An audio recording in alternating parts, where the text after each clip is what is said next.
नानी थी। जामपुर गांव में एक शंकर भगवान का मंदिर था जो कि कई सालों पुराना था। जब कभी भी गांव पर कोई भी परेशानी आती, उस मंदिर से एक रोशनी चारों तरफ फैल जाती और रोशनी इतनी तेज होती कि कोई भी उस रोशनी का सामना नहीं कर पाता।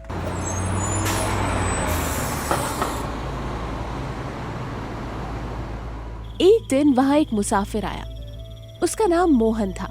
अरे भैया सुनो, मुझे टीकमपुर के लिए जाना है, लेकिन रात बहुत हो गई है, तो क्या मैं यहाँ रुक सकता हूँ? आप जाकर एक बार सरपंच साहब से मिल लीजिए, वही आपको यहाँ रुकने की आज्ञा दे सकते हैं। अच्छा ठीक है। मोहन वहाँ से सरपंच के पास निकल जाता है और सरपंच के पास जाकर कहता है, सरपंच साहब, मुझे कल सुबह तक के लिए यहाँ रुकना है। मुझे टीकमपुर जाना है, लेकिन रात बहुत हो गई है तो मैं इस समय नहीं जा सकता। कोई बात नहीं, आप हमारे गांव में रुक सकते हैं। आपका धन्यवाद। सरपंच मोहन को अपने ही घर में रोक लेता है और मोहन का बहुत आदर सम्मान करता है। लेकिन रात को मोहन सोता नहीं है, मंदिर की तरफ जाता है और सरपंच उसे मंदिर की तरफ जाते हुए देख लेता है। सरपंच भी मोहन के पीछे पीछे जाता है। क्या बात है मोहन, आप इतनी रात को मंदिर के पास क्यों घूम रहे हो? मुझे यहाँ से कुछ आवाज और रोशनी दिखाई दी थी, इसलिए मैं यहाँ आ गया। ये हमारे गांव का सबसे पुराना मंदिर है। जब भी गांव पर कोई मुसीबत आती है तो ये मंदिर हमारी रक्षा करता है। यहाँ कोई नागिन है क्या? आपको कैसे पता? मुझे ऐसा लगा जैसे यहाँ कोई नागिन है। कौन हो तुम? मैं मोहन हूँ। तुम कोई और हो, तभी तुमको ये पता चला कि यहाँ पर कोई नागिन है।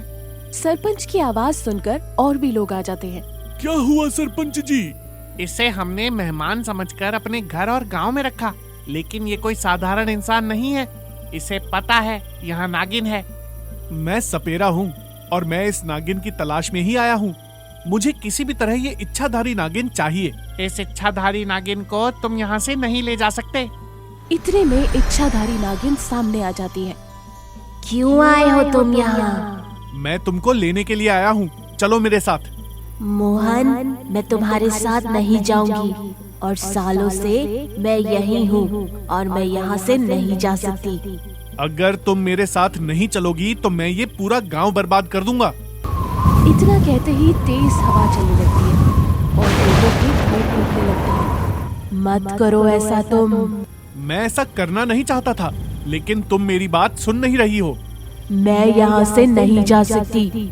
अगर मैं यहाँ से गई तो मेरी मृत्यु हो जाएगी। और अगर तुम मेरे साथ नहीं गई तो तुम्हारे बचपन का गांव बर्बाद हो जाएगा। उस पर संकट है। क्या संकट?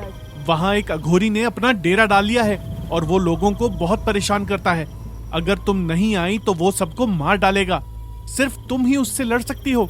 वो शक्ति मेरे पास भी नहीं है जो तुम्हारे पास है। इच्छाधारी नागिन, तुम यहाँ से ही कुछ ऐसा करो कि उस अघोरी को सबक मिले। इच्छाधारी नागिन मंदिर में जाती है और वहां से 4 पत्थर उठाती है